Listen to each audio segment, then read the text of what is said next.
Ladies and gentlemen, it is my pleasure to introduce Darryl Pinckney.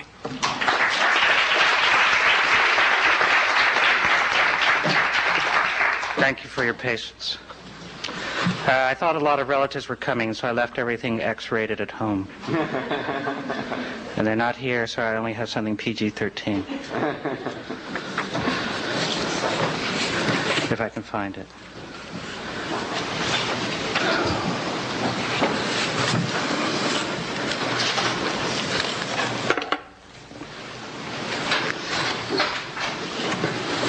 Manhattan was burning up that bicentennial summer, and those without air conditioners, those who could not buy refuge in the cinemas or bars, were driven into the streets. Far into the spangled night, welling up from the muggy cross streets and streaming avenues, came the noise of tape deck anthems, revving motorcycles, breaking bottles, dogs, horns, cats in heat, bag ladies getting holy, and children going off the deep end. I was, as the expression goes, beginning a new life. I was still on the Upper West Side, but every change of address within the 22 squares of miles of Manhattan was, back then, before I knew better, a hymn to starting over. So 2 rooms with splintered softwood floors and the walls the dingy off-white color of a boy's jockey shorts after scout camp. 2 rooms on West 95th Street in a small, shaggy building of only 2 apartments, rooms sanctified by rent stabilization. The old brick held the mean heat, sun streaked through the windows and lit up the smoky dust that hung in the air. The pipes leaked, the doors were warped. Spider webs formed intricate designs in the corners. The oven and refrigerator refused to work on days that were not prime numbers. In the mornings, paint dropped from the ceiling like debris idly flung into traffic from an overpass. The bathroom tiles had buckled, and the cracks in the plaster resembled outlines of fjords on a map of Norway. Roaches, yes, the totemic gorillas of urban homesteading were there. None of this mattered. I was unpacking boxes of second-hand and overdue library books, fondling dirty envelopes of tattered letters, hitting my shins on milk crates of blackened pots, tarnished flatware, and chipped Limoges plates. In the new ascetic life I imagined, I would not need much. I was not made for keeping up the perfect kitchen for the right sort of dinner party, not equal to the task of digging up that intriguing print for the gleaming, glossy white vestibule. I was through with telephone madness at 5 p.m., that calling and calling to find someone home while a tray of ice melts on the thrift store table. And the nights of the wide bed, of the mattress large enough to hold the combat of 2, were definitely over. The seediness into which I had slid held the promise of a cleansing monastic routine. My rear windows looked out on a mews, on Pomander Walk, a strand of 2-story row houses done in mock Tudor style. The shutters and doors were painted blue, green, or red. The hedges were prim and tidy. Boxes of morning glories completed the scene. An odd sight, unexpected, anachronistic. I thought of it as a pocket of subversion against the tyranny of the grid and the tower. But Pomander Walk's claims were modest, as were its proportions. A mere sideshow of a lane that ran north and south from 95th Street to 94th. Its survival probably had something to do with its being in the middle of the block, not taking up too much room, and that it was family property.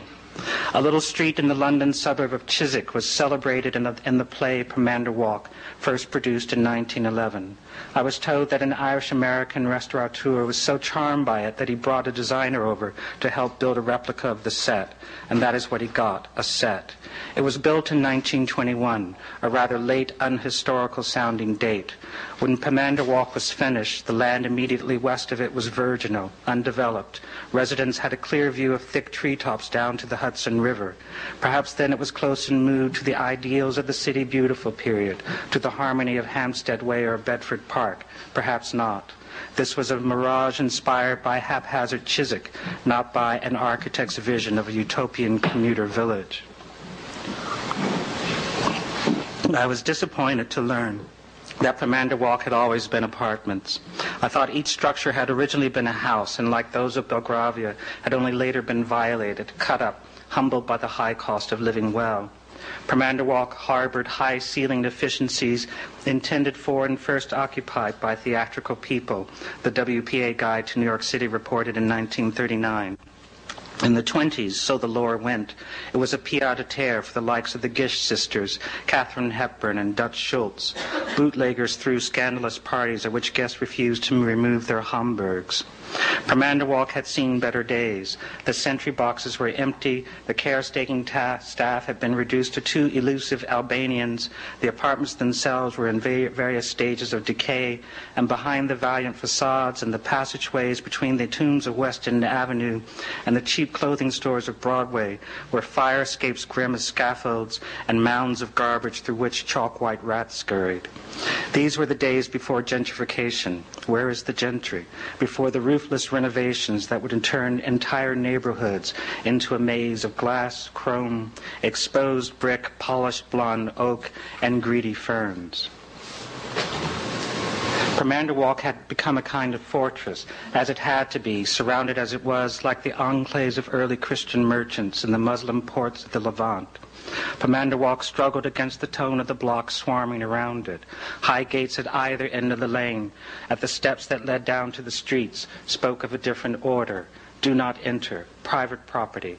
A peeling red rooster kept vigil over the main entrance. The fields sloping down to the Hudson were long gone.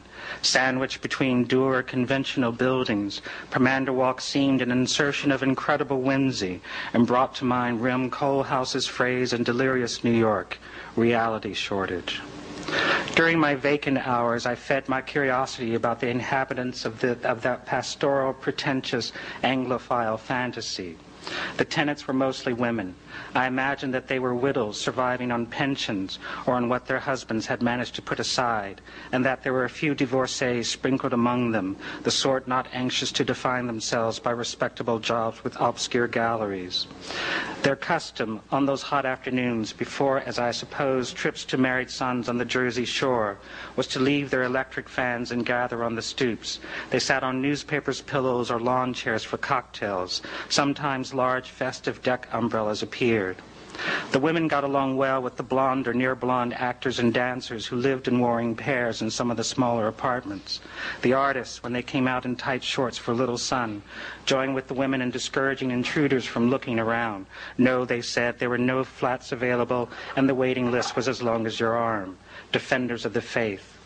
I kept the frayed curtain over my rear window drawn after some tourists, as non-leaseholders were called, stepped up to the bars and, seeing me, a black fellow struggling with a can of tuna fish, asked, "Are you the super?" Once upon a time, I was morbidly sensitive about the impertinence born of sociology. Taxi drivers would not stop for me after dark. White girls jogged to keep ahead of my shadow, thrown at their heels by the amber street lamps. Part of me didn't blame them, but most of me was hurt. I carried props into the subway, the latest semiotext, a hefty volume of the Frankfurt School, so that the employed would not get the wrong idea, or, more to the point, the usual idea about me. I did not want them to take me for yet another young black pearl, though I was exactly that. One in need of a haircut and patches for my jeans. That bicentennial summer, I got over it. I remembered a gentleman of the old school who, after Johns Hopkins and Columbia, said his only ambition was to sink into the lower classes. By the time I knew him, he had succeeded, and this gentle antique lived out his last days among harmless drunkards at a railroad yard in North Virginia. I resolved to do the same, as if I had been anywhere else. As a matter of fact, I had been sinking for some time. Next stop downward, a bookshop, not the supermarket variety where women phoned in orders for 2 yards of books, repeating specifications of height and color, completely indifferent to title. Not one of the new boutiques where edgy Parisian slang skipped over the routine murmur, but a used bookshop, one of those holes in the wall where solitude and dust took a toll on the ancient proprietor's mental well-being, much like the health risk veins of coal posed to miners. That summer, unable to pay the rising rent the owner gave up, wept openly at the auction of his stop. Next stop, office temp, let go. Waiter, fired. Telephone salesman, mission impossible. Then I found my calling, handyman. The anonymity of domestic service went well with the paranoid vanity of having a new and unlisted phone number. I should have advertised my services in the West Side, or even so I lucked into a few appointments. Among my clients was an exalted bohemian on the upper reaches of Riverside Drive. I spent most of the day cleaning up after her impromptu seances. 2 mornings a week I worked for a feminist psychologist who lived in one of the hives overlooking Lincoln Center. I walked her nasty Afghan hound, which was often woozy from pet tranquilizers, stripped the huge roll-top desk she hauled in not from the country but from Amsterdam Avenue. I was not allowed to play the radio, and in retaliation I did not touch the lunch of tofu and carrot juice that she left for me on the Formica counter. Then to Chelsea, where I picked up dry cleaning for a furtive youngish businessman. His mail consisted mostly of final notices from Con Ed, Ma Bell, and collection agencies in other states. I was certain that I was being tailed whenever I delivered one of his packages to the questionable factory outlets with which he had dealings. I made him pay me in cash. One glaring morning, someone I knew in publishing called to say that she knew of a woman who was getting on in years and in need of some help. The only thing Juna Barnes required of her helper was that he not have a beard. I shaved, cut my hair, and fished out jacket and tie in spite of the heat, having been brought up to believe that I was not properly dressed unless I was extremely uncomfortable. Miss Barnes lived in the West Village, just north of the old women's house of detention, in a blind alley called Patchen Place. Shaded by ailanthus, a city tree first grown in India that in the days of the pestilence was believed to absorb bad air, the lime green dwellings of Patchen Place had once been home to Dreiser, John Reed, E. E. Cummings, and Jane Bowles. Through the intercom at number 5 came a deep, melodious voice, and after an anxiety-producing interrogation, I was buzzed in. I found the chartreuse door with its do not disturb sign, and after another interrogation, it slowly opened. The home of this genius with little talent, as T.S. Eliot said of Miss Barnes, was brutally cramped. One tiny robin's egg blue room with white molding. The kitchen was such a closet that the refrigerator hummed behind French doors, and a little pantry packed with ironing board, vacuum, boxes of faded carte d'identité, linen, and, so my covetous led me to think, hoarded Chilichu costume sketches. Great adventures, I was sure, awaited me in the clutter. Bibelots on the mantels and side tables, picture frames on the floor turned toward the wall, shoe boxes under the fat wing chair. On either side of the fireplace were bookcases. Her low, narrow bed was flush against one of them. 2 plain wooden desks dominated the dark room. Stacks of letters and papers had accumulated on them like stalagmites. Meticulously labeled envelopes warning, notes on Mr. Eliot, notes on Mr. Joyce rested near a portable typewriter. The blank page in the Olivetti manual had browned. The booming voice was deceptive. Miss Barnes was bent, frail. The lazy Susan of medicines on the night table was so large that there was scarcely room for the radio, spectacles, and telephone. Her introductory remarks were brief. She came down hard on the point of my being there. See that you don't grow old. The longer you're around, the more trouble you're in. Miss Barnes had been old for so long that she looked upon herself as a cautionary tale. The first day of my employ, I was told to see to it that I never married, never went blind, was never operated on, never found myself forbidden salt, sugar, tea, or sherry, and above all, that I was never such a fool as to write a book. Yet there was a hypnotic liveliness to her, moments when the embers of flirtatiousness flared. The thin white hair was swept back and held together by 2 delicate combs. She wore a Moroccan robe trimmed in gold, white opaque stockings, and red patent leather heels. Her eyes glistened like opals in a shallow pond, and her skin was pale as moonlight. Her mouth was painted a moist pink. Her jaw jutted forward. Her bearing was defiant, angrily inquisitive. The tall, stylish eccentric of the Berenice Abbott and Monray photographs lived on somewhere inside the proud recluse who cursed her magnifying glass, her swollen ankles, overworked lungs, hardened arteries, and faulty short-term memory. Damn, damn, damn, she said. My inaugural chore was to refill the humidifier. Under her scrutiny, this task was far from simple. Her hands flew to her ears. That's too much water. We can't have that.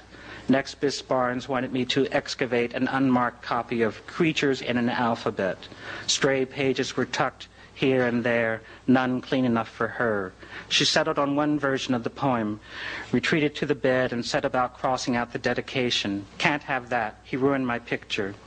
The explanation of how some well-meaning soul had smudged a portrait when he tried to wash it gave way abruptly to a denunciation of modern pens, how they were made not to last. I gave her my Bic, told her to keep it. Why, thank you. Would you like to support me? She sank into the pillows and laughed, dryly, ruefully, as you would at a private joke. By some sorcery, the laugh became a racking cough. She clutched a wad of tissues and coughed. I tried to help. Water? A pill? She held up her hand for silence. The barking subsided. She sat for some time with head lowered, fist in her lap. Then she looked around, as if disappointed to find herself still in the same place. Fearing dizziness, she asked me to fetch her black handbag. She found a leather coin purse from which she slowly extracted 5 $1 bills. She laid them on the bed in a fan shape and commanded me to run along. She pushed the pages of creatures in an alphabet away, like a patient trying to shove a tray of Jell-O and thin sandwiches from view. Miss Barnes was tired. Asking for a fresh copy of that poem was a symbolic gesture. She was no longer a writer at work. At least she had an air conditioner, I thought, as I closed the warm gate to the street and put a match to the cigarette I was not permitted to smoke in her presence. I learned not to call and volunteer. Miss Barnes turned me aside with Mandarin courtesy. I went when summoned, which was not often. If I arrived early, she implied that the zeal of the young was inelegant, and if I came late, panting, she stated flatly that the young were hopelessly self-absorbed. Miss Barnes thought my given name, with its contemporary Dixie Cup quality, ridiculous, and my surname, with its antebellum echo, only barely acceptable. I had to admit that it had the goofiness of a made-up name. Delmore Schwartz, what a beautiful name, Delmore Schwartz is said to have exclaimed. I went to the market. What's an old woman to eat, I ask you? For bananas, ginger ale, coffee, ice cream, hard rolls, and plums. Not the red ones, the black ones. When they're good, they've white specks on them. I rushed out to the hardware store for pesticide and back again to exchange it for a brand to which she was not allergic. I went to the shoe repair and back again to have her black heels stretched even more. I forgot. You're young. Don't mind running up and down the steps, do you? And of course, I stood on line at the pharmacy. I haven't been out of this room in 5 years. You'd think I'd be climbing the walls, wouldn't you? Yes, I am. Miss Barnes was not above a little drama, and I believe she exaggerated the extent of her isolation. She had a brother in Pennsylvania, a nephew or some such in Hoboken. Regularly, her devoted boy, a Pole in his 60s, came to wash the floors and walls. I had heard that 2 elderly gentlemen, her doctor and her lawyer, still climbed the stairs to pay their respects. There were romantic rumors. One had it that an heiress to the company that supplied paper to the U.S. Mint sometimes stepped from a great car to call on the friend of her expatriate youth. I hoped the radio was a comfort, that it filled her room with music, voices, but it was never on in my presence, during business hours, as it were. She was reasonably informed about large events, seemed up on literary gossip, though the TLS was stored in a basket like kindling, the light blue wrapper unbroken. If she did not have much to say about the outside world, well, she had lived a long time. The ways in which most of us burned up daily life were, to her, pure folly. What fools are the young! I am sure Miss Barnes managed to do a great deal of wrangling by telephone. She had a combative, litigious streak, an outgrowth, perhaps, of the yearning to take hold, to fend for herself. Rights and permissions have become an obsession that filled the place once occupied by composition. She dismissed me before she dialed the number of some unsuspecting publisher. It was bad manners to be too curious. Many had been banished. She spoke of one former helper as being stupid as a telephone pole. She fumed against one enterprising character who had insinuated himself into her confidence, got into her will with both feet, and then packed up cartons of treasure. She claimed to have been relentlessly ripped off, down to the monogrammed spoons, but I wondered about that, since evidently she regarded the sale of her papers as a kind of theft. As for admirers, those pilgrims and would-be biographers who brought her one bent rose from somebody's grave, she declared that they wanted her on 42nd Street, standing on her head with her underwear showing. Some acolyte, she said, had taken advantage of her failing eyesight to smuggle out a souvenir or two. She complained that a bookstore in the vicinity had, without her consent, used the name her father had conjured up for her, and that when she called to protest, the manager hung up on her. Pessimism Miss Barnes wore as regally as a tweed suit, and perhaps an early career as a reporter had taught her not to expect too much of the hard, capricious star. Everything and everyone came down to the lowest common denominator in the end. Love is the first lie, wisdom the last. The one time I was foolish enough to quote from her work, she looked at me as if I'd lost my mind. "Am I hard of hearing?" she screamed, "or do you mumble?" That was a break. The possibility that she hadn't heard. "You're shy, aren't you? Pretend that you aren't." I wanted to be different, to be one who did not ask about the cafes, the parties, Peggy Guggenheim, or her portrait of Alice Rohrer over the fireplace. Her seclusion was a form of self-protection as much as it was a consequence of age. Even if she had been temperamentally capable of going off like Mina Loy and leaving everything to scavengers, it was too late. When Miss Barnes was on a roll, off on a tirade, her tiny figure seemed to expand and take up the whole room. The bold voice forced me into a corner. Words came like darts. I had the feeling that the locksmith's clumsy work stood for something larger, that it was simply an occasion for the release of fury. I nodded and nodded as she pointed to the scratches around the new cylinder in the door. "You mustn't say 'oh really' again." Then the inevitable deflation, that rasping cough. I stood very still, like an animal waiting for a hunter to pass. The temper had its source in the underground fire of physical pain. Once I was sent away minutes after slipping through the door because clearly she was having a rough day. Though Miss Barnes, like most old people, talked of her ailments, "I can't breathe and I'm going blind, damn." She did not want a stranger to witness her private struggles. She arranged $5 on the bed and apologized for having ruined my Sunday. I told her that I admired her work, that coming to see her was one of my few joys. "You're mad. You're absolutely mad. Well, there's nothing we can do about that." I refused the money. Miss Barnes did not part with cash easily. In her life she had been broke and stranded more than once. My wage she regarded as wildly generous, a gift to, say, the United Negro College Fund, because she thought of dollars in terms of a pre-war exchange rate. She insisted, gave me a bill to mail so that I would feel that I had earned my pay. "I used to be like you, not taking the money." It didn't matter. She wagged an index finger. "Make money. Stuff it in your boots," as Shakespeare said. Behind me I heard the bolt slide across her door. The summer unfolded like a soggy sheet, and except for Miss Barnes, my clients casually drifted away. I lived on an early birthday present from home, but somehow I managed to get behind in the rent. I assured my parents that I was knocking on doors, sending out resumes, proving once again that if you nag your children, they will lie to you.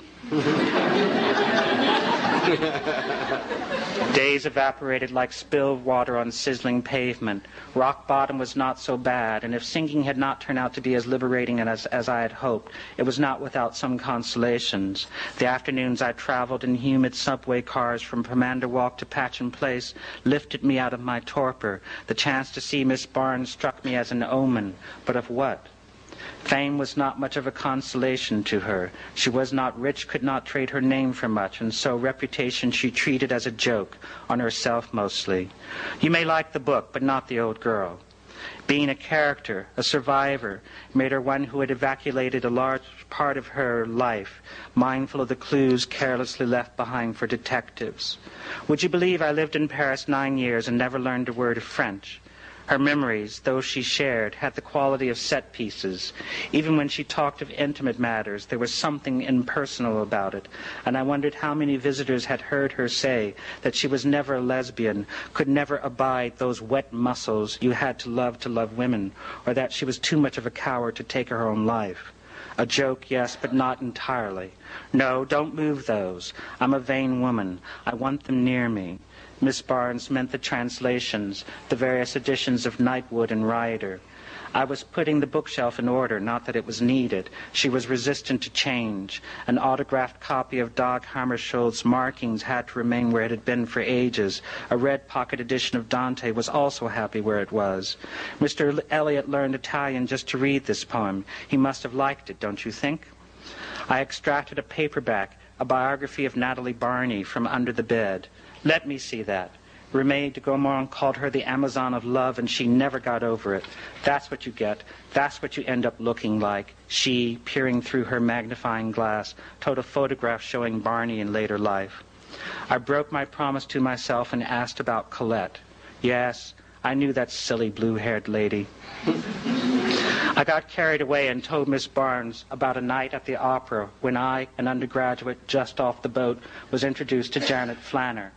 I mentioned to Miss Flanner that I, too, was from Indiana, and she, taking in my tan polyester suit, red shiny tie, and platform shoes, said, "I haven't been back since 1921, and I would advise you to do the same." Miss Barnes didn't crack a smile. Often she knew whereof she spoke. I found yet another copy of Nightwood. Sometimes I wonder, did I write this? How did I do it? Do it while you're young. Put all of your passion in it. She smiled. But that was enough, not a syllable more. The shelves had to be scrubbed down, and then the windows. So there I was, clinging to the fire escape, with Miss Barnes telling me over and over what a mess I was making. She leaned on the windowsill, handed out bouquets of paper towels, pointed to the lint and suds left in the corners. She absolutely refused to hear my thoughts on investing in a sponge. Don't tumble into that Judas tree. She groped her way back to the bed to prepare for another onslaught of coughing. In the shelves of the bookcase were mysterious little phials, solemn as votive candles. She said that they contained oxygen. They looked like cloudy, empty bottles to me. I had to wash them, all 24 of them. One lid got trapped in the drain. Now you've done it. I worked with a pair of scissors to pull it out. Oh, you've done it now, she repeated, swaying against the bathroom door, fretting with the collar of a pink satin-like dressing gown. Take down the trash and you may go. The sad thing was realizing that there was really nothing I could do for her.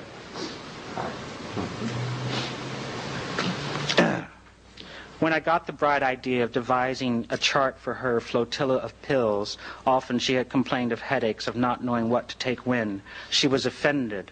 I argued that many of the prescriptions had been voided, that some of the tubes were empty, that it was amazing she could find anything in the jumble. We had a tug-of-war over a box of opium suppositories on which she depended for whatever piece she had. I made a little speech on obstruction in the way you sometimes talk down to the elderly, on not being able to help if she didn't let me. I know what I'm about, thank you very much. Miss Barnes ordered me to wash out a silk blouse in the sink. I said no.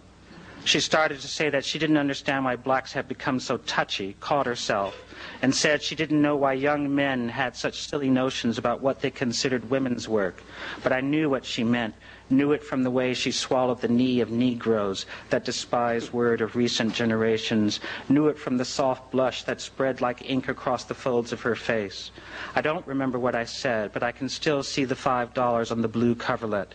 Miss Barnes hunched over, her dressing gown slightly hitched up, she hitting her palms together slowly. I paused at the door for an apology, but she was too old to take anything back. She met my gaze with a look of her own, a flicker of bewilderment, then hard as a stone tablet. I walked out. I went back to living in steerage at the edge of Pomander Walk. Families were staking out territory along the masculine river to watch ships. Couples were hiking with blankets and beer to fireworks, but I had other things on my mind. By nightfall, when bagpipes started up within Pomander Walk to commemorate the Queen's walk down Wall Street to Trinity Church, my misunderstanding with Miss Barnes had assumed to me the magnitude of an incident. In a punitive, self-righteous mood, I decided to get them all, to expose, as I termed it, the sins of Western literature. I set out the pens dipped in venom, the crisp militant index cards. I turned up the flame under the pot of bitter Bustela and started off like a vigilante in search of them. I was going to make Hemingway pay for the nigger boxer in Vienna in The Sun Also Rises, for the nigger this and the nigger that of To Have and Have Not.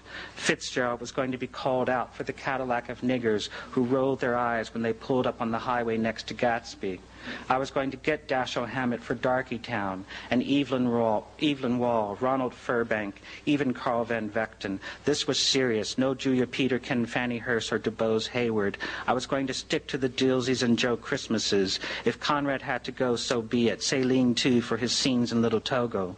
Lady Chatterley's lover conceded that a black woman might be able to have an orgasm, but that would be like sleeping with mud. Sweat dripped from my nose onto the index cards. The laughter boiling in the streets added to my sense of lonely mission. I woke in my clothes determined to beat up Stephen Crane and Poor Hart Crane for Black Tambourine. Not even Barrowman or William Carlos Williams was going to get off easy. The jig was up for Rambo's sham niggers. Sins were everywhere. Poe, Defoe, Catherine Mansfield in a letter spoke of one woman as the sort to go with Negroes. I was going to let Shaw and Genet have it. Show Sartre a thing or two about the aura of the text of Black Orpheus. How dare Daniel Deronda condescend to defend Caliban? But by noon, thanks to hypoglycemia, I wasn't sure it mattered that in 1925 Virginia Woolf had come across a black man, spiffy and swallowtail and bowler, whose hand reminded her of a monkey's. How to bring down Whittier, or Catherine Ann Porter's Uncle Jim Billy and Kate Chopin's Aunt Peggy, and to what purpose? How far back would I have to go? To Pushkin's Ibrahim, or to the black ram topping the white ewe? Roussel's Impressions d'Afrique didn't even take place on Earth. Not really. Denison's farm was real, but so what? I threw out the cards. The motive for my pedantic note-taking was pretty sorry. After leaving Miss Barnes, I had fallen into the pit of trying to prove that there was more to me than she thought.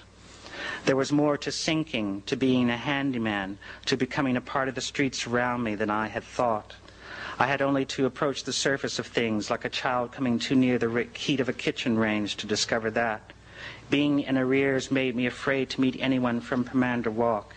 I didn't have the nerve to ask the caretakers to examine a faucet. I sewed off some big books to keep the lights on. The curtain over my rear window stayed down. What companionship of the outside I had was provided by the view of 95th Street from my front windows. It was there that I sat on those penniless summer nights, watching the elderly across the street scrutinize me from their bolted prisons. There was a parking lot belonging to a nursing home. Daily the employers dragged themselves to their horrible duties, and in the evenings they exchanged gossip with the night shift before hurrying away. Sometimes on Sundays, guilty families came to wheel their begetters into sleek sedans for useless outings. It was a street on which anything could happen, and a lot did happen. Sometimes the angry voices after midnight terrified me, as if a wife or a whore were being beaten at the foot of my bed. I gave up calling the police and got used to it. That accounted for Pomander Walk's general fear of invasion. Between Riverside Drive and Central Park West, 95th Street was a no-man's land, a zone of welfare tenements. There were enough stories of ivy being torn from the walls by vandals, of someone who had had her purse ripped from her arm by a fleet-footed phantom who could not have been more than 15. The chilling cry of motherfuckers, all you motherfuckers is gonna die, was enough to send every light on Pomander Walk blazing. The building directly across from me had the most unsavory of reputations. It was an SRO, a very dark, benighted affair embedded in a slope. I noticed that pedestrians crossed the street to my side, rather than risk the building's contagions that waited in ambush.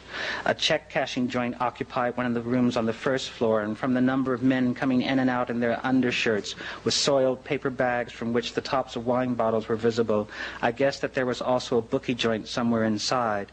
These men with missing teeth who paced back and forth on the street, discussing their chances in snapping high-wire Spanish, made a strange tableau with the drag queens, who also congregated outside the SRO.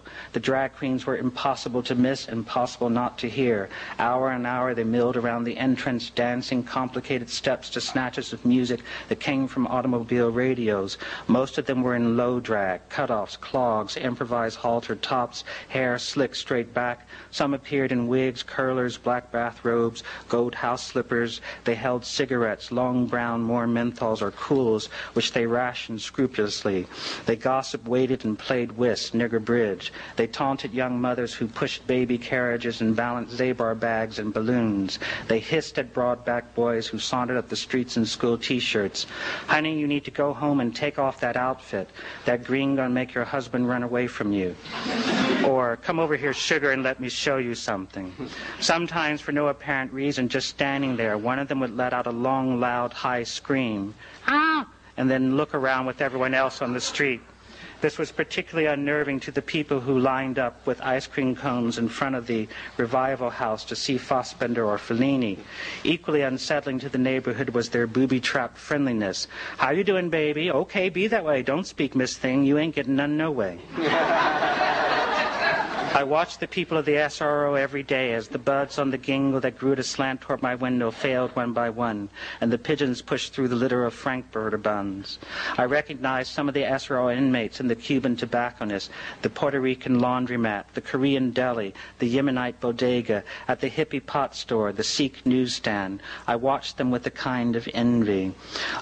I loitered on the corner one night, but everyone stayed clear of me. Perhaps they took me for a narc, but it was perfectly natural to cross the street to get the instant replay after a checker had slammed into a station wagon or a fire had been put out 3 blocks away. Of course, I did not find friendship, no matter how swiftly some of the drag queens and youths stepped off into the personal.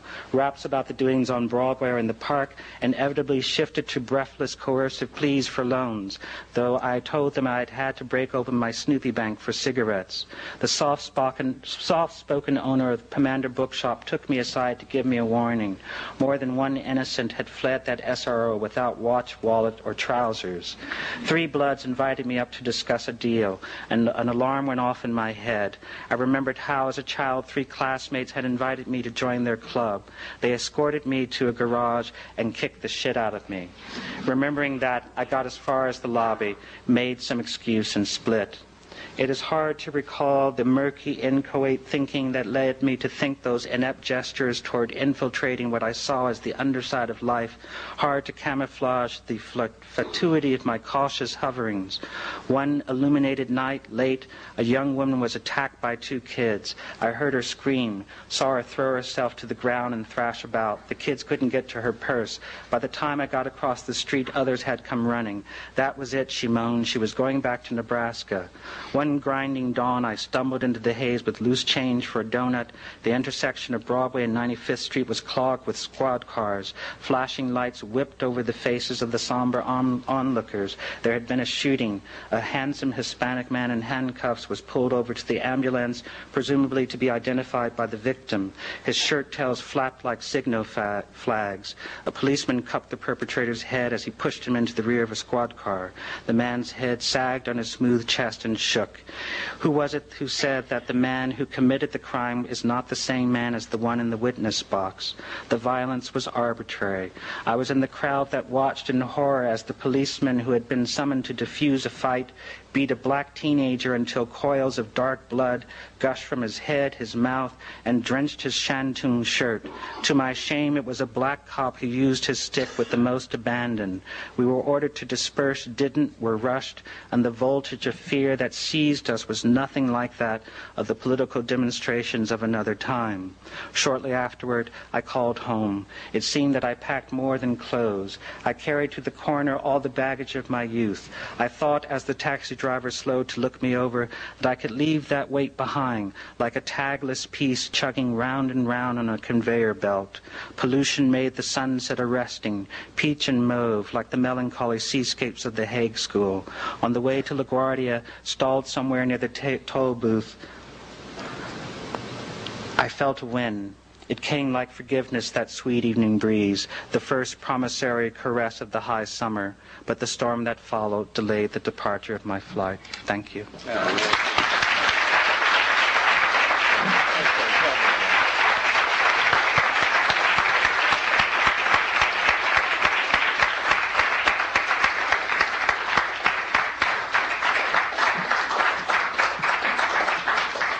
Thank you, Darryl. That was marvelous. I mean, it was fantastic. Thank you very much.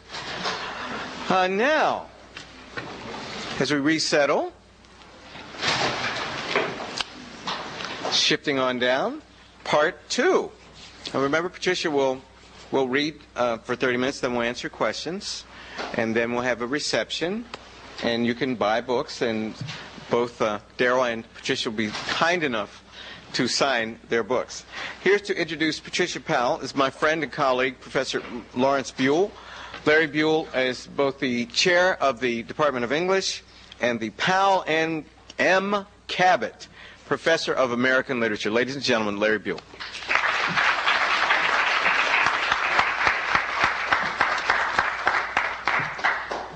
It's a great pleasure to introduce our own Patricia Powell. All right. Patricia was born in Jamaica, graduated from Wellesley, not too far from here, MFA from Brown, only a little farther away. We're glad that she decided to stay in the area.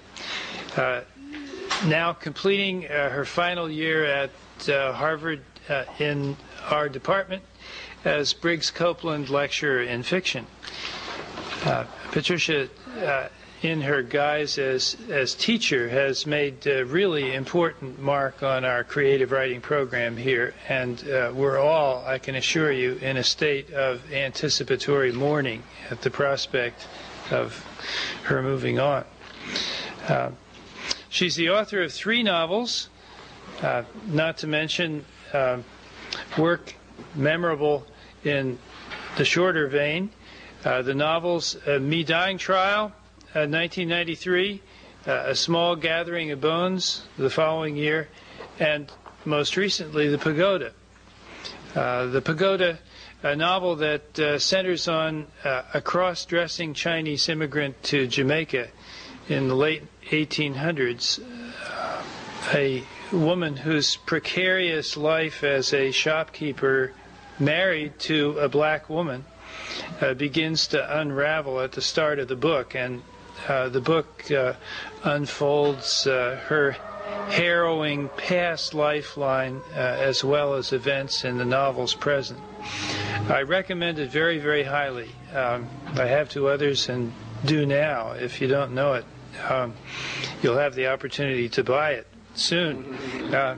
In addition to being beautifully written, it's, I think, a quite remarkable experiment in cultural and empathetic imagination. The one reviewer, snitty reviewer, one of the many reviewers, all the rest of which were unqualifiedly ravish, the one who accused it of suffering from a passion deficiency was surely suffering from a cognitive deficiency when he wrote that. Patricia Powell also has the kind of novelistic imagination that is of very special value in an eclectic community like ours, where artists and scholar types rub shoulders daily, and our students benefit from that kind of synergy. You can learn more about critical race and gender theory from one chapter of Patricia Powell's Pagoda than from 24 standard scholarly articles, and I say this to the shame of my side of the profession. But to the praise and encomium of Patricia. And so let me now stand down and welcome Patricia Powell to give the next reading.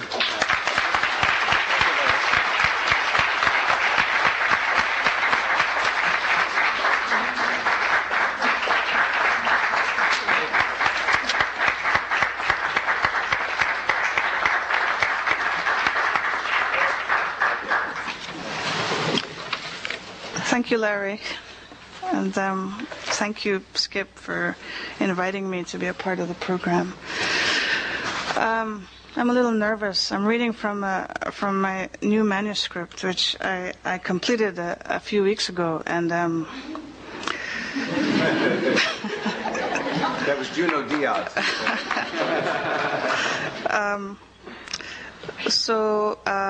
And I'm not even sure that this section will be included in the final draft, but I thought I'd read it today. The novel is called The Good Life, and in this section, Fiona, who has been married to Septimus for the past 2 or 3 years, happily married to him, but 15 years for 15 years she had been involved with a Chinese man named Robbie Chen, and in this section she sort of goes back to revisit that 15-year relationship with Robbie. And Septimus, her husband, is here in the States visiting his brother. So while he's away, she's figuring out things. The setting is Jamaica, and it's very contemporary. And this is Fiona. She's not cross-dressing or anything. She's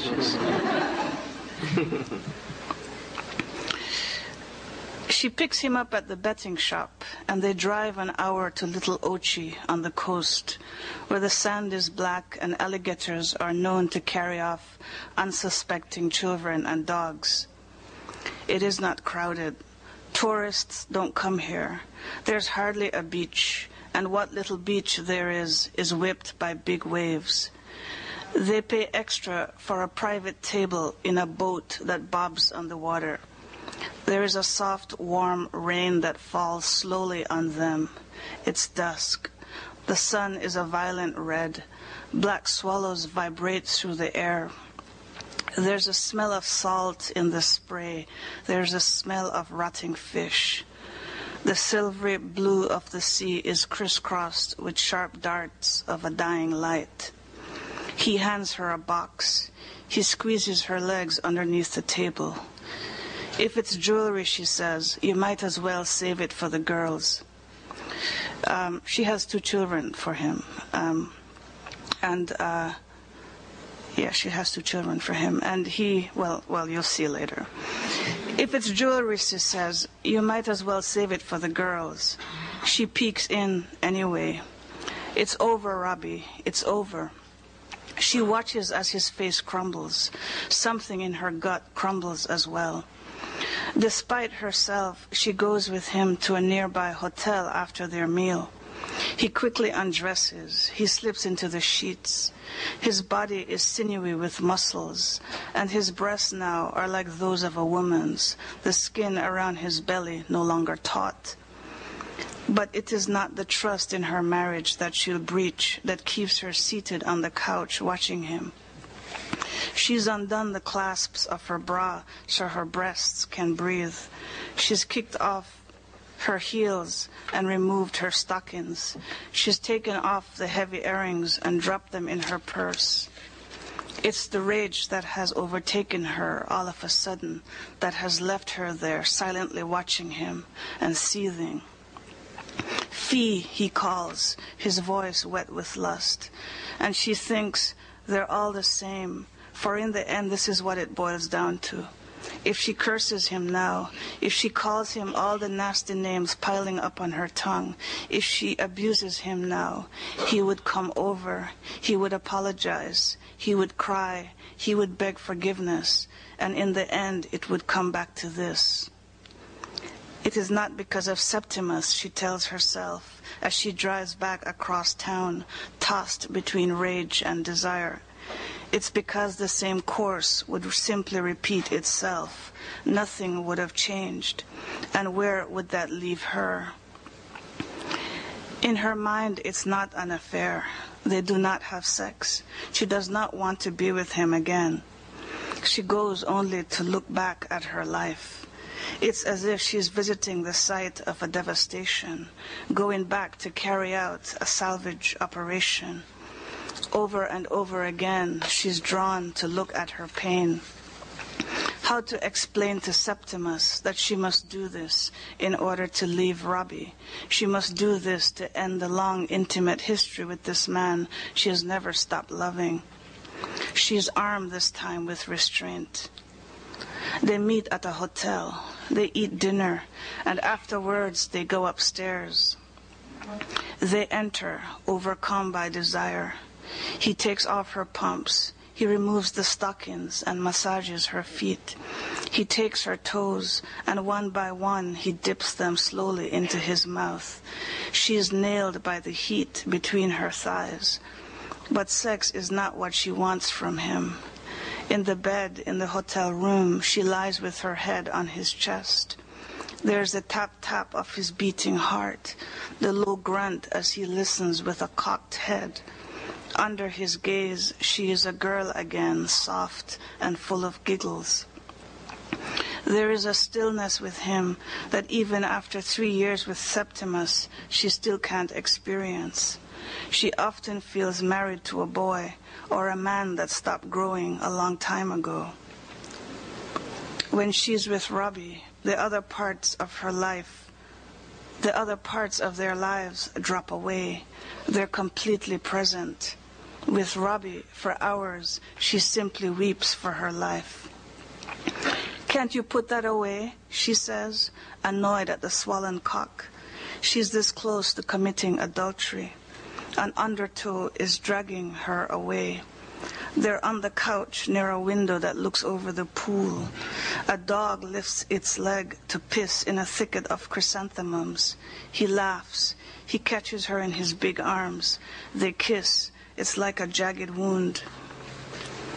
The next time she sees him, she tells him she doesn't know for how long she can keep doing this. It is the end, she says. It has to be. She feels it in her bones. Her heart is already a wet rag. They're in the country, in the parish of St. Thomas. They're sitting under a silk cotton tree at a table spread with a white cloth. There is a vase of nasturtiums on the table, and the air smells of jackfruit. He is quiet. He watches her eyes, her face, as if to decode things she hasn't said yet. "I'm killing my marriage," she says. "You're not in love with him. You've never been in love with him. Don't give me that hogwash," she says. "I've never wanted a conflicted life," she tells him. "I wanted what my parents had.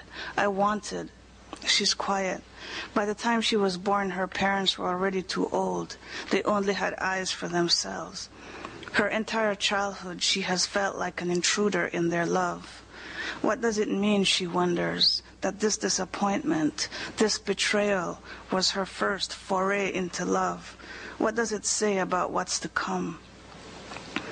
At first, he said he lived at home still, with his elderly mother and his sisters. It's typical, he said. What did she know? Her grown cousins were living at home still, depending on their aging mothers who waited on them. Then he told her there was a woman his family wanted him to marry, in the traditional style, he said. But he did not love her. He said that too was typical. Even after the belly began to swell and she was expelled from school and her father threw her out and Robbie bought her the apartment but could not spend the night there, he still did not tell her he was married and had grown children her age. In time she suspected. Of his life, of his family, they simply stopped speaking. What was there to say? He said the marriage was dead. Dead, he said, over and over. She didn't ask. She let the lies rot in his mouth. Perhaps, like her parents, they slept in separate rooms, a shared bath between them. Perhaps, like her parents, they had only eyes for each other. She could not bear to think this. She bore him one child and another. The second one was not an accident. She loved them. They became her entire world. The Weiss family owned a chain of supermarkets that crisscrossed the country. They owned many of the resorts on the coast. It was rumored that the Prime Minister sometimes borrowed money from her family to keep the country afloat, to pay its debts abroad. The Weiss family's money bought her a Blue Angler, sent her back to school, sent her daughters to private school, and paid the live-in housekeeper. I wanted to marry in a church, she's telling him in St. Thomas. I wanted to wear a white dress. I wanted my parents there. I know all these things are stupid, she says, superficial, but I wanted them with you. I wanted to say, oh, my husband is inside resting. He can't come to the phone right now. My husband bought me this beautiful watch. Ownership, belonging, whatever you call it, that's what I wanted. I've wanted that all my life. I wanted to walk my whole life with you arm in arm in public, going down the aisles in a supermarket, stopping to admire the plants at the botanical gardens. All the time I was with you, I was just a nothing, she says, an absolute nothing. She tells herself she's not bitter. She was just another young girl pregnant for a married man. Where's the anomaly in that? You know how it is in this place, she is saying to him, obsessed as it is with color and class and respectability. Maybe I should have been able to laugh, happy that I was transgressing the social order. For me, though, there was no choice. Didn't you want that, Robbie? His face is buried in his hands. Didn't you want freedom? He cannot say what he really wants. His throat is blocked. His voice with the edge of flint in it is blocked. He has never said to her he hated his wife. He hated the noose around his neck. He hated the stupid tradition that bound them together. I love the two of you, Fee. He clears his throat. I love the two of you. He's quiet. She's quiet. A cat paces the windowsill of a nearby house. There, too, is the sound of a sparrow's warbled song. Really, she says? She feels as if the next few days are already shattered. Yes, he says. He can't meet her eyes. And weren't you in pain? She says. For the first time, he looks to her like a chained dog, just the color of dirt around him to play in. Only when you were in pain, Fee, because I was causing it. The truth is, the two most beautiful parts of my life were together. She's not sure she knows this man, and still she has heard this before. It's not new, and yet somehow it feels new today. I know it doesn't sound good, he says. It sounds cruel. But this is the truth. But there is too much pain in it, he says. I've seen how the pain tore you up, how you suffered. I want all the children to know each other, he says. I want them to be friends. I don't love any one of them any more or any less than the other. You're cruel, she says. And even as she says it, it doesn't ring true. That's how it looks, he says. That's how it looks. That's not how I feel. That's not how I loved. Septimus, her husband, leaves for America, and her body comes to a full stop. She pulls the curtains and takes to her bed. 10 hours, 15, tendrils of dreams are still there when she awakes. She has no appetite. Still, Mrs. Watson boils her soups. She vaguely remembers the children coming in her room to kiss her goodbye on their way to school and to say hello again in the evenings.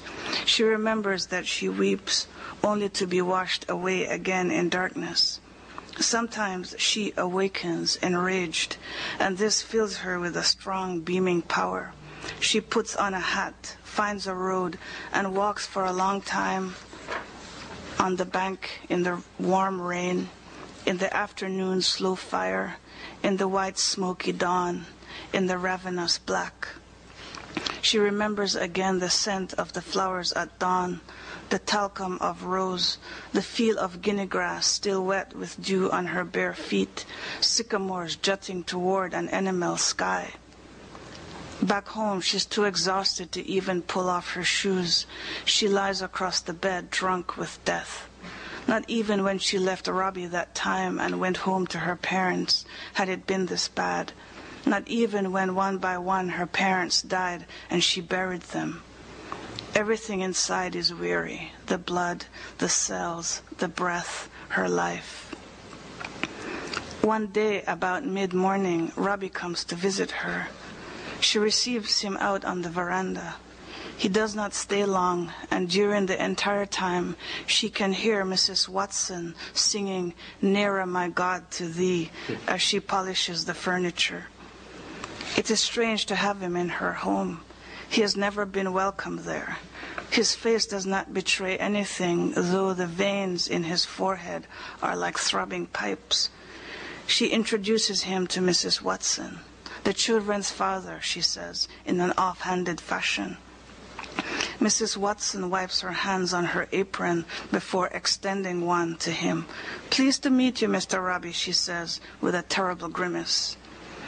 He's rented a house in the hills of St. Andrews, he tells her, and he wants her to come there and recover. She's already wrecking her marriage. What else is she going to lose? Every morning he sends down a car to fetch her, and every evening just before dinner the driver drops her off. They take walks in the hills surrounded by plantations of coffee owned now by the Japanese, he tells her. He draws her baths filled with medicinal leaves. He makes broths and spoon feeds her. He washes her hair. He oils her skin. He cuts her nails. He plucks her eyebrows. He reads out loud from a book of poems until she falls asleep.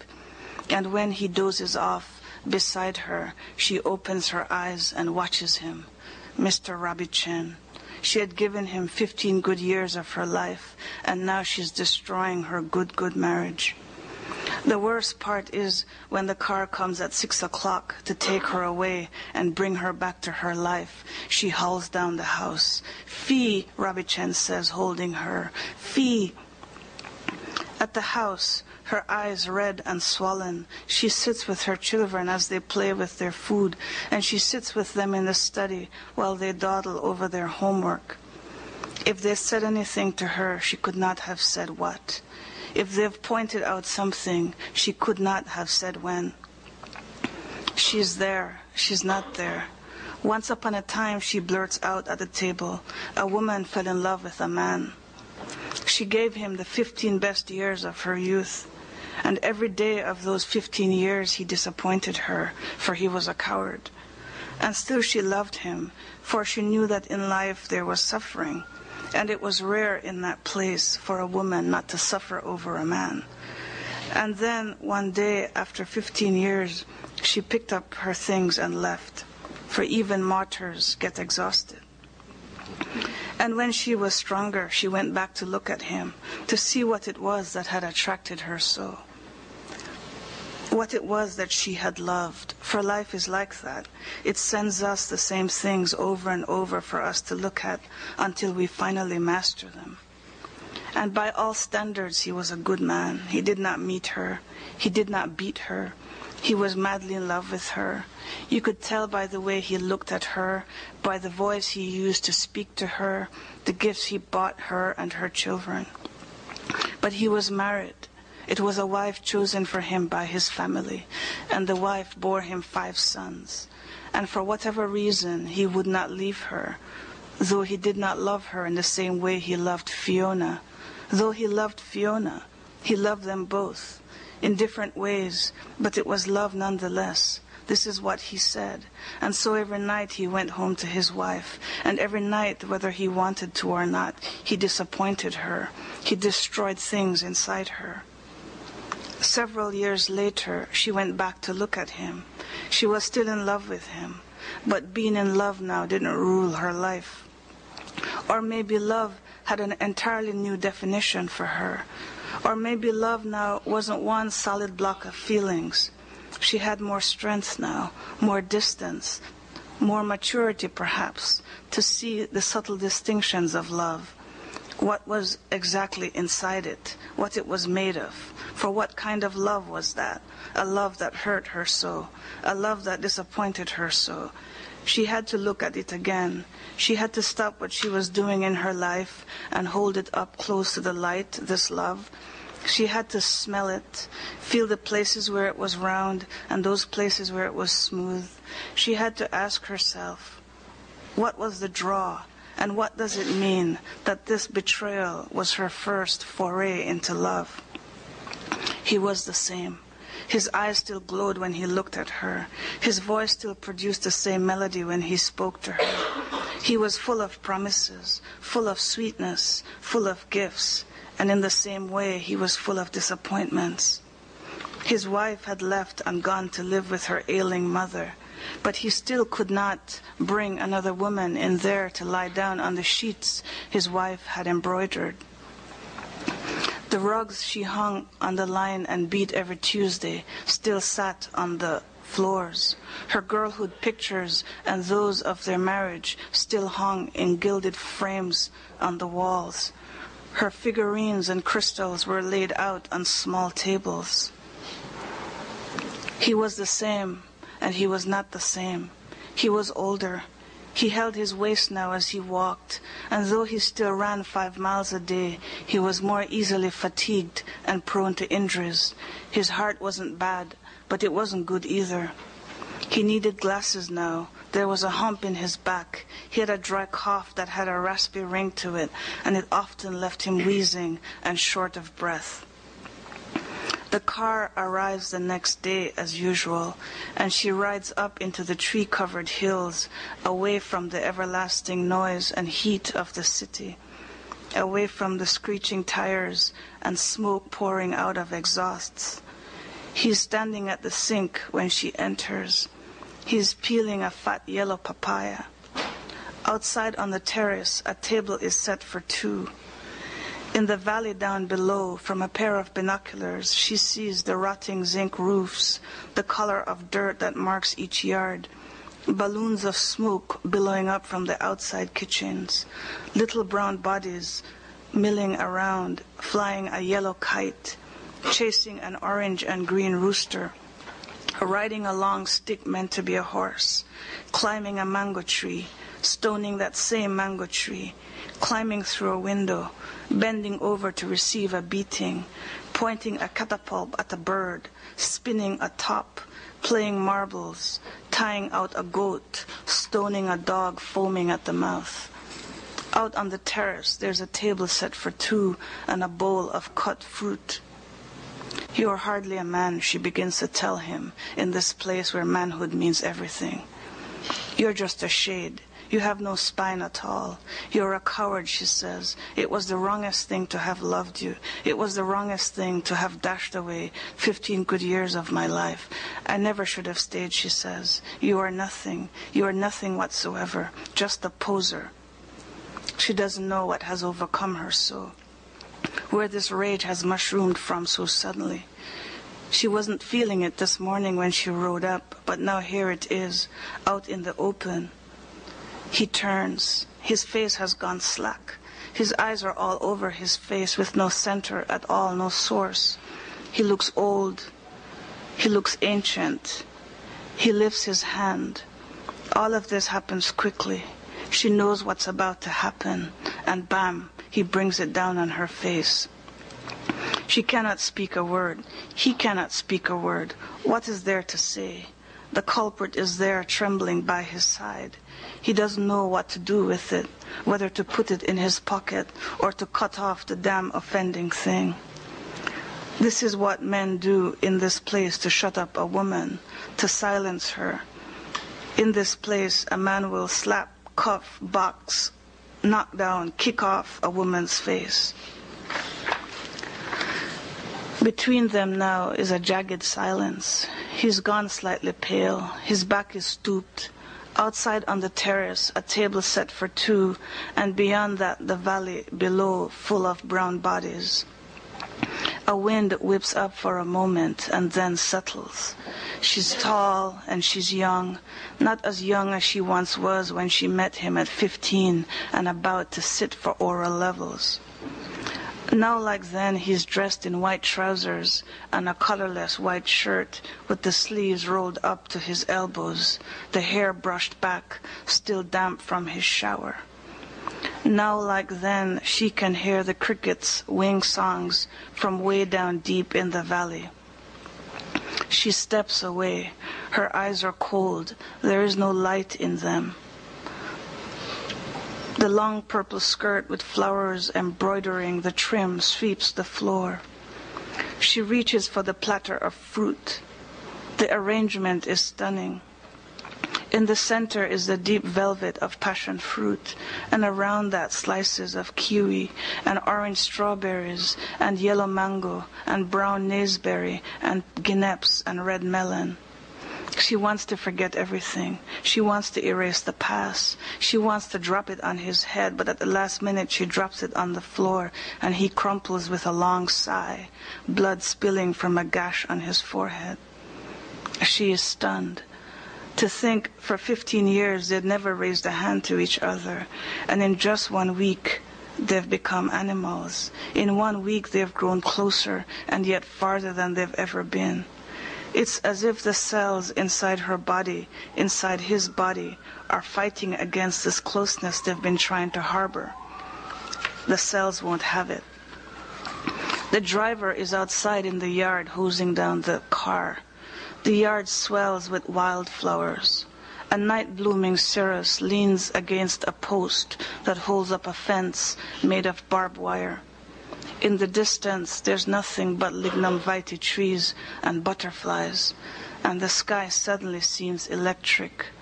"Come quick," she says to the driver, whose name is Presley. He comes running, wet and nervous. He finds a bottle of salts and waves it at Robbie. He opens his eyes. He stares uneasily at the pieces of fruit, at the bowl cracked open in a heap at his feet, at his open palms, at his spotless shirt, at the drops of blood moving on his skin. He's bewildered. Then, as if he finally remembers, he looks wildly at Fiona, at the private island that her face has become. Then he puts his hand to his wound and he begins to weep. Thank you.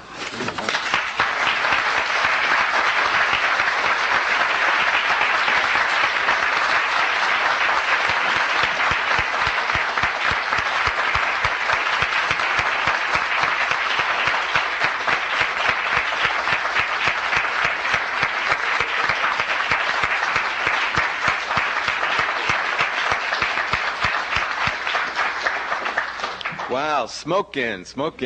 Both. They're fantastic. Would you both please return to the mic and answer just a few questions from the floor? Questions, comments. Audrey, do you have that microphone wherever Audrey is? Got to do it. There'll be nice questions. Both of you together. Here's the mic. Here's some water. Here's some more. Questions, comments, just a few. Works. And then we'll go upstairs. Skip. Where? Show me a hand, right. Stand up. Where? Am I? No, the reception's here, Skip. Oh, reception is here. Oh, sorry. I thought it was a question here. I beg your pardon. The reception is here. Tell me.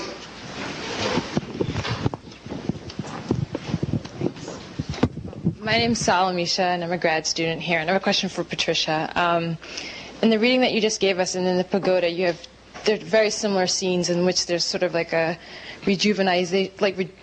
healing of one of the characters, and you have this very soothing, and the person's being taken care of by someone who normally wouldn't take care of them. So do you know what I'm referring to? Okay. No, but go on with your question. Well, in the pagoda, the main character, when she's sort of coming to terms with her identity and coming to life, so to speak, you have these two very specific scenes where she's just I don't know, her body's being taken care of, she's being soothed. In this, you have a very similar scene, too. So I guess one was a question about reconciliation and how you sort of think about that when, in both stories, it seems to be like a reconciliation, but it's left open to us, so it's sort of an unreconciled reconciliation. So one thing. And the other thing is with the pagoda, I was just really interested in terms of you as a Jamaican woman dealing with the late 19th century, but dealing with Chinese immigration, which I think is really fascinating and untalked about. And so I was just wondering why you chose that particular, and in this one too, why you chose that particular segment of Jamaican society.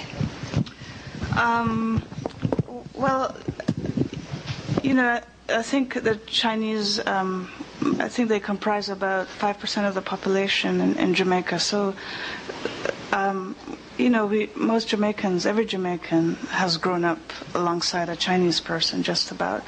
And as a child growing up in Jamaica, I had always been interested in the Chinese people in my neighborhood and the kids in my schools, and there's very little written in our history books about Chinese immigration, Chinese indentureship. So I had always wondered this, and so many years later, I decided to go back and to do this research. And that's how the pagoda came about. It was out of this research I had done, but also out of this curiosity that I had for people who had been in the country since the 19th century and who had participated so strongly in the vibrancy of the country, and yet whose participation had been so minimized. So I was just very interested in that. Okay. Questions? Yes. Having I live in New York and having grown up in Trinidad, I'm struck in both readings by the heavily textured sense of place. And my question is, how much of that is just an act of memory, imagination, and how much of it do you have to go back and look at, since both of you now no longer live in the places that you're writing about so well? I really did live in a dingy place. I was talking about the city. The city. I think the language you have for places you've been changes depending on how far you are from it. So it seems one way if you're distant geographically, and it seems one way if you're far from it in time. I mean, I haven't looked at this in a long time, and I can scarcely recognize who's talking. It seems, but if that's the way it seemed at the time, you use different words about a place depending on your own age. Patricia? I think for me the place is more exaggerated in my imagination. I left Jamaica 20 years ago, and I don't go back very often. And so, especially in the pagoda, it was just a place that was larger than life, and mostly because it's not Jamaica is not that. I mean, Jamaica is very beautiful, of course, but but it's super lush in the pagoda. It's super humid. The heat is unbearable. When the rains come, entire villages are washed away. So Can't wait to get there. So everything is exaggerated. Yeah. Thanks. Next question? Mr. Grant. What I think you did, and you did very well, is that you dignified the relationship between the older man and the younger woman in Jamaica. I live in Jamaica now, and I have not been out of there for any length of time. Usually the relationship now in Jamaica between the older man and the younger woman is based on economic facts. It's the younger woman seeking an economic foundation from the older gentleman for herself and her children, if any. Your reading gave what presently would be an economic and commercial arrangement a very romantic and charming side. And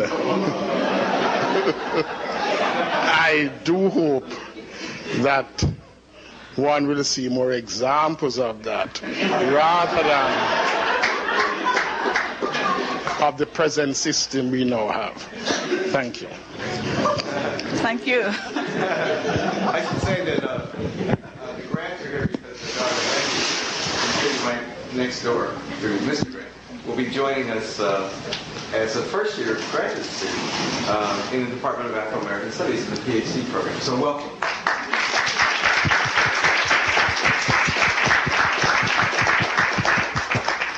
Don't you want to comment on that question?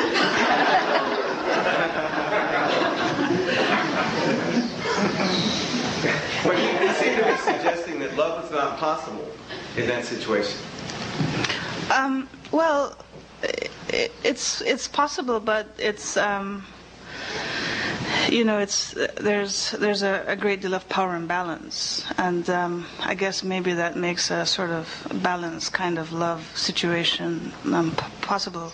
But there are all kinds of reasons that could make a love situation imbalanced. It's not just economics, I think. But yeah, I wanted to, time helps a lot, and I think it's been several years since she's left that situation, and I think she can return to it with, sort of, she's in a more powerful position now because she's not embroiled in it anymore. She's not sort of at his mercy, though I don't ever think she was, but I think time has helped, and the fact that she has gone on with her life and she's returning to look at a situation that was difficult and still is. But I'm not quite sure what else to say to that. Okay. Another question? Yes. Would you please stand up a second? Patricia, you did say that you're not sure that you're going to watch that section you just read. You want to tell us about that? Is it true that what? You said that you're not sure that you're going to watch this section in the book, the one you just read to us. Right. Yeah, I just said that because I'm not sure how it fits. I mean, when I think about the story and all the parts that make up the novel, I'm not sure it fits. It's a section I like very much. I would like it to fit, but I don't think it's a little bit of a digression in the novel, and it may be too much of a digression, so it may not work well as a whole. That's what I meant. I'd like to ask Darryl Pinckney a question, if I could, my dear friend. I understood there be no math on this. No math. I know that you are writing a book on African American literature. That is, I am correct, right? Yes.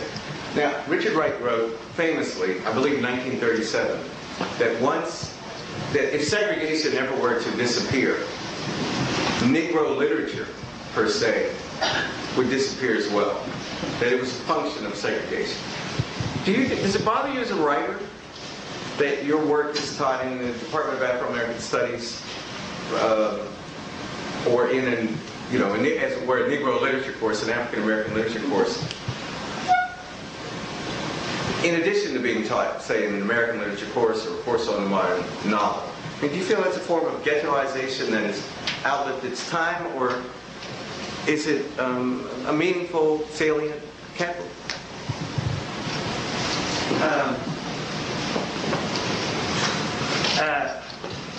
Wright also said 20 years later that he didn't think of Pushkin and Dumas as black writers because they were at one with their culture. Right. So he defined being a black writer, the center of it was sort of alienation. And I think his definition came from his living at a time when white readers, and maybe black readers also, didn't think that works about blacks or works by blacks had universal meaning. It was black, and Anna Karenina was universal. Right. I think as readers and writers, we're very far past that point, and because of departments like this, African American literature is now mainstream. I was very struck when Toni Morrison said during an interview that she stood her ground on the margins and waited for everyone to move over to her. It certainly used to bother me because I grew up with an idea of the avant-garde, and everyone used to think because you were black you were avant-garde, which ignored the tremendous commercial ambitions of people like Langston Hughes and Zora Neale Hurston, who Zora Neale Hurston wanted to be Julia Peterkin more than anything. So we always thought that black literature was avant-garde, but that's because it was not well paid. And all that is, I think, has changed. So no, it doesn't bother me, but I have to admit that it used to. Okay. Thank you, sir. A final question, right? Do you want to respond? No. You sure? Yeah. You sure? No, absolutely. Oh, yeah, absolutely. Absolutely. Absolutely. I think it's a good answer. Yes, in the back. Yes. No, right, I was calling right behind you. I'm going to take two. And then okay. Two quick ones. Pat, would you consider your novel more in the African American or Caribbean literary tradition? Or neither. Yeah, okay. I don't know where they fit. I'm so busy writing them that I don't quite know. I mean, I think that's what you critics do. You put them in a place. But I certainly write about. So far, I've been writing about people in the Caribbean, and therefore, if that, because I write about them, if that makes them part of the Caribbean tradition, then so it is. Okay.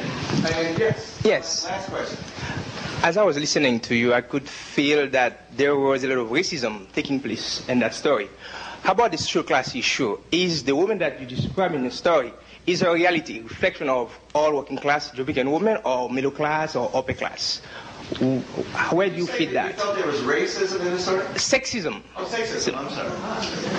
Sexism. Sorry if I said racism, but I meant to say sexism.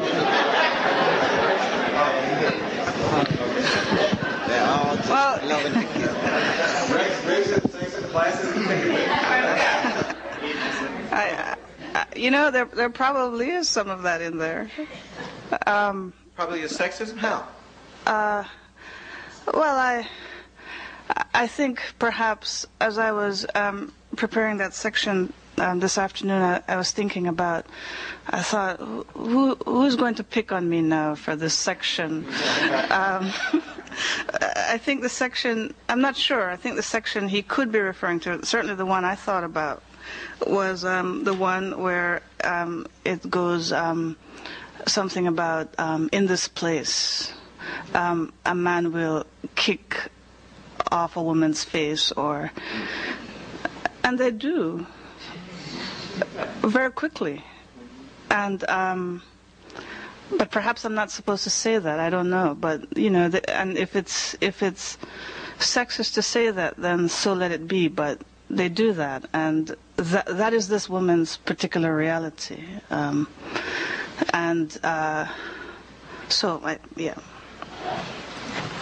I hate to end on that note.